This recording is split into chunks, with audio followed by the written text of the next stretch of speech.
Hey guys, welcome back to The Grind is Real. My name is Gabriel Uribe, your host of this lovely podcast. It's been a minute. I am so happy to be back.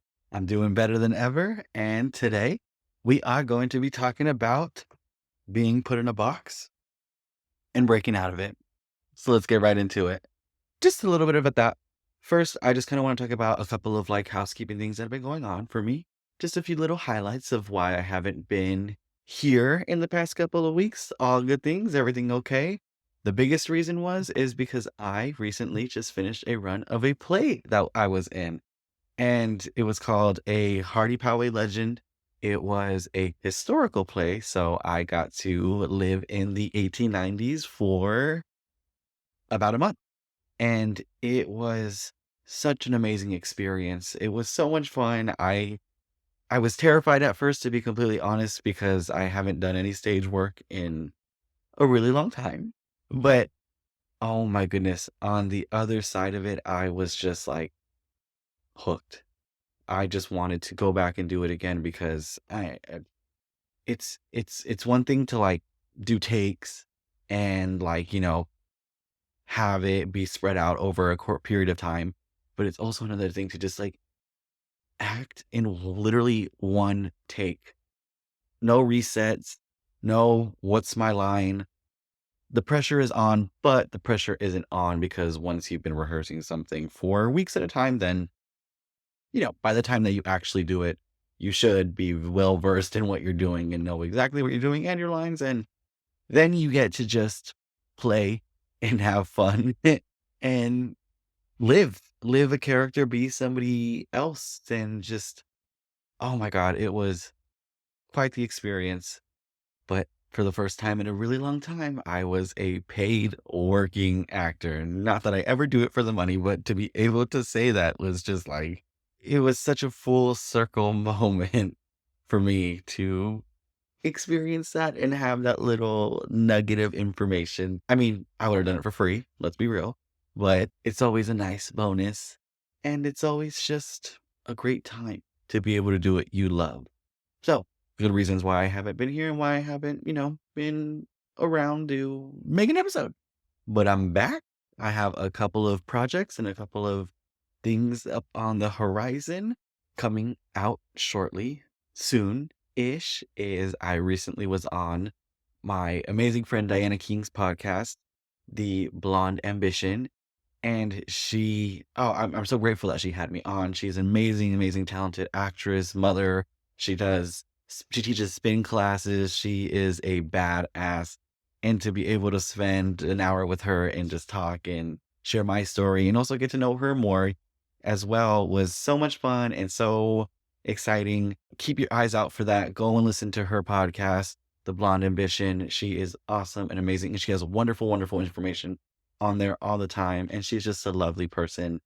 With that, let's get on into today's topic of discussion, or something that has just been kind of in my wheelhouse of my head, which I was actually inspired by a couple of conversations I was having. One being Diana from our podcast, and then another friend of mine. I had a conversation with her when I was helping out with her audition tape. And it was about being put in a box and having to break out of that and letting the industry, quote unquote, tell you who you are at the beginning. I don't function that way. I'm an Aquarius moon. I have a lot of Aquarius placements. I'm always like, yeah, that's cool, but that's not going to work for me. Where's the back door? Because I'll go do it that way. The harder way sometimes it feels like, but I will go do it that way. And, it really was the basis of that, being put in a box, especially as someone like me, part of the LGBTQIA plus community. People like to put us in boxes. People have certain ideas. People have certain judgments, preconceived notions, whatever the word is. And that is sometimes a cross that you bear as maybe somebody who is, at least I can speak for myself and myself only, that I have in the past, but also in this industry at the beginning of my journey. I was very much so being put into certain boxes by certain people, or only being seen for that, which is great. I've had people tell me, that's your low hanging fruit. Go for the low hanging fruit. Cool. I don't want to go for the low hanging fruit because then, at least the way I felt, I'll speak for myself only, is that I felt that I ran the risk of only being able to manage that low hanging fruit. And I believe I'm more. I know you're more than whatever it is people put in the box for you to get my foot in the door, quote unquote. Well, I did do that. Full transparency. It didn't really help me. If anything, it just made me feel like inauthentic to myself, even though that is a part of who I am. Being gay is a part of who I am. Or even, and it's not necessarily about that. It could be about anything. I'm gay, I'm Mexican American. There's so many other things that you could categorize me as low hanging fruit and to go forward that. But I didn't want to go that route. I don't want to do that. I don't see myself as being that and as that being on display and showcased for that, for somebody else's gain or whatever you want to call it. Again, Aquarius, the Aquarius energy in me is just always trying to break the mold and innovate and go against the man. And it was it's a scary journey that I've been on when it comes to that because of course you want to appease, you want to make good relations, you want to, have people see your work and be like, "Oh, he's really great at that." But at the same time, it's like I was never really great at being something I didn't want to be. And before anybody says anything, I'm not talking about my sexuality or anything. I am who I am, and I'm very proud of it. And I love every second and every inch of who I am. But what I don't love is only being seen for that because I am so many other things. I've experienced so many other things in my life that have nothing to do with that. I bring so much to the table, and so do you. Call me crazy. Call me whatever you want to call me. But like, well, why wouldn't you want to do that? It's so close to home for you. It's easy. Exactly. It's easy. Why I don't it's easy and truthfully, it's because it's just something I don't wanna fucking do. I don't wanna be a caricature of a gay person or of a Mexican person. I don't enjoy doing that to me. Like, it's just I don't enjoy watching it, so why would I enjoy doing it?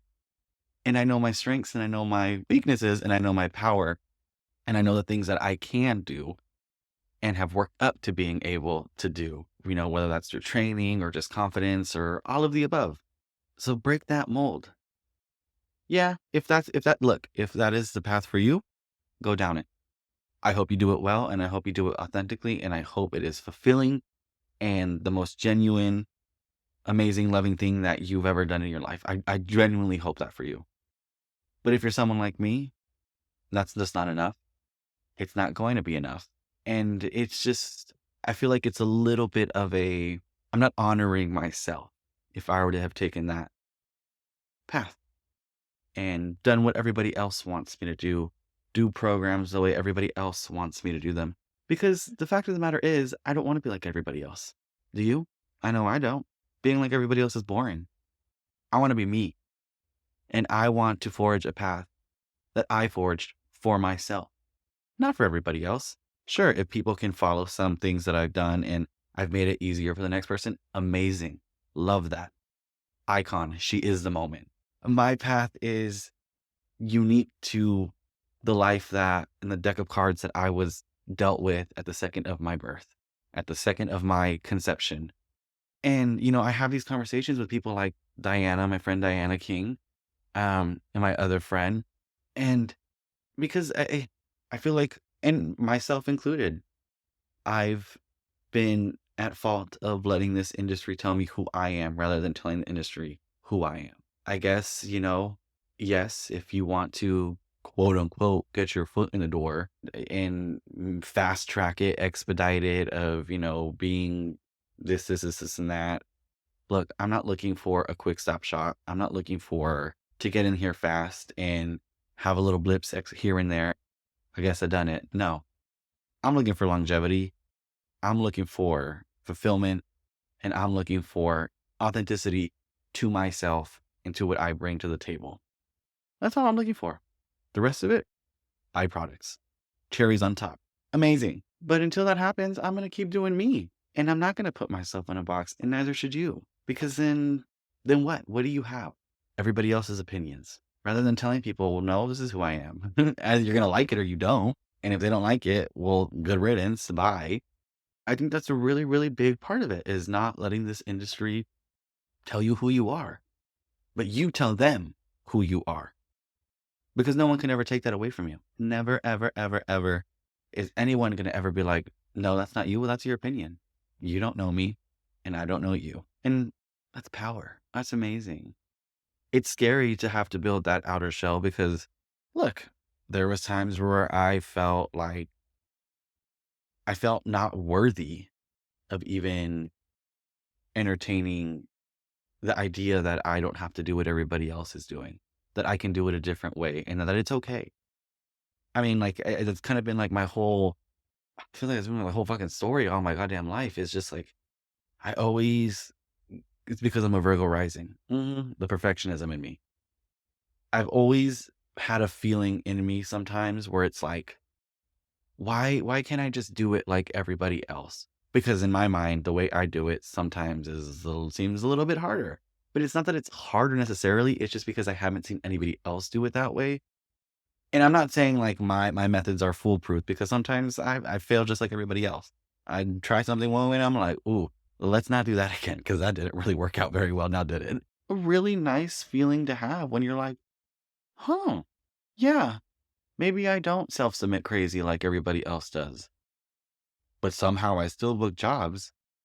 Maybe am not always like looking for an agent incessantly like everybody else, but I still book jobs that pay me.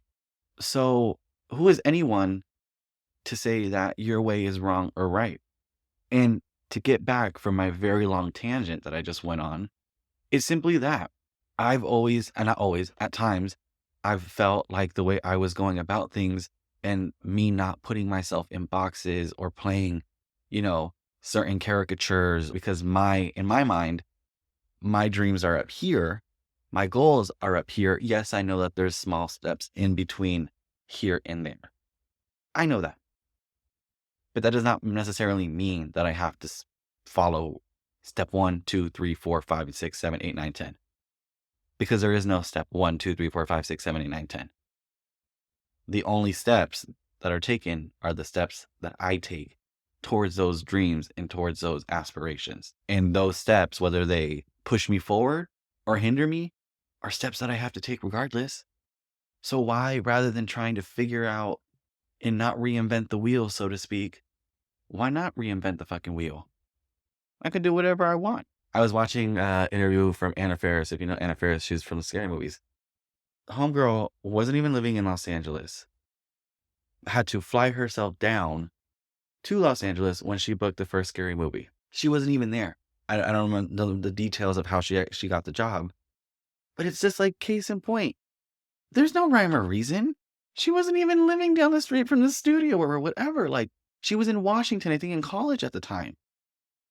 So who's to say that, you have to put yourself in all these boxes and follow these steps to achieve what you want to achieve? As long as you put your mind to it and as long as you go for it and don't quit and always tell yourself yes, then you will arrive at whatever destination that destination is for you. But that's the beauty of it. I mean, if we all knew what was coming up on the horizon, we all knew what everything was going to look like, how boring of a life would that be? I don't know about you, but I love being scared. I love going to haunted houses and I love being like spooked and stuff like that because I enjoy the unknown. I enjoy not always knowing what's going to come around the corner. Because 9 times out of 10, when it comes around the corner, you're like, that was fucking awesome. Like, how did I get right here? How did that happen? And to tie it back into just to exactly what I just did this past month, whether that was a play or getting with my friends and playing like a drug dealer when drug dealer people would say is not in my type. That's not in my wheelhouse, but I played it. I played it the way I would play it. I played it what I bring to the table. And it was great. It was fabulous. If you want to see it, it's on my Instagram. Go check it out. When I got this play, and this is another thing about how the universe works in very funny, mysterious ways. As you guys know, per my last episode, I went through some hardship. I ended a relationship. I chose myself. I chose to respect myself. Was it an easy decision? Absolutely not. But it was what needed to be done. But leading up to that breakup, in the midst of the messiness of chaos of what it was, I am an artist at the end of the day. I love to write. I love to make self tapes, whether they see the the light of day or not is up to how I feel about it. Most times they don't, because I feel like in an artistic sense, sometimes that is like a little bit of my therapy where I just get it out and I don't need to share it with the rest of the world because it's for me. The things that I do share with the rest of the world typically they're for me, of course, but there is a level of like, I believe there's something in here to share that can help somebody else rather than just strictly like, this is a therapy session of me just getting how I feel out on paper or screaming in a self tape, so to speak. So I was in a really, really bad emotional place. And I remember that day I left my day job. I came home in tears, just holding myself together with tape and I said, I need to do something about this because this feeling, it needs to come out of me. I can't sit here and just hold it. It's strangling me at this point. And so I made a self tape, a very emotional self tape, which is on my Instagram if anybody wants to check it out. I named it Accountability. And I wrote it.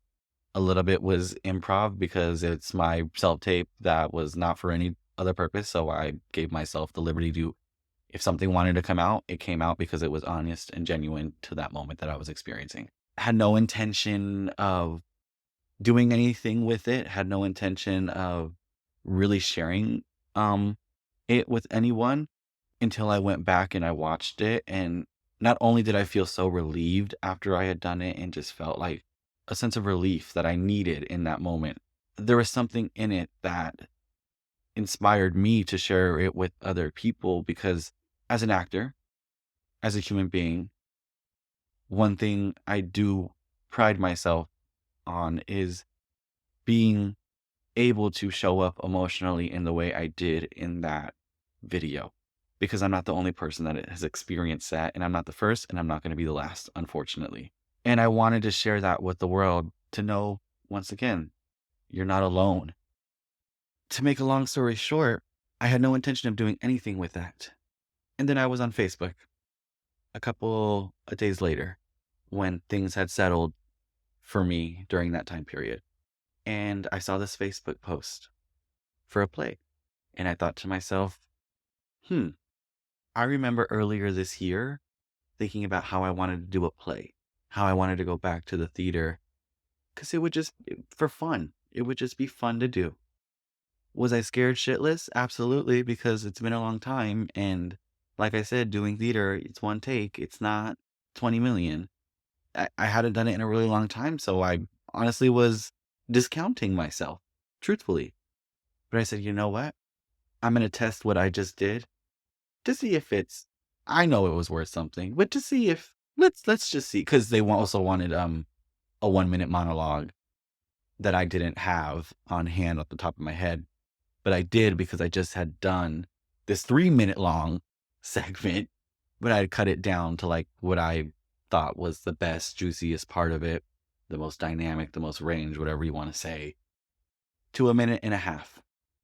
And at first, see, the Virgo rising in me was like, ooh, but they said a minute, but you have 1.5 minutes. But then the Aquarius in me was like, I don't give a fuck. What's the worst that's going to happen? If they don't book me because my video was 1.5 minutes, not as opposed to a minute. I will say this, if you're going to do that, you better make sure it was damn good 1.5 minutes and that don't be wasting people's time either. So I took a chance. I took a gamble on myself, which not only was it scary because I was sending out this very raw, very emotional, very honest experience to somebody else for them to judge, even though I had already posted on Instagram. But now this is like in a different sphere, I guess. It's more of an, I guess, my Instagram, I can do whatever I want with.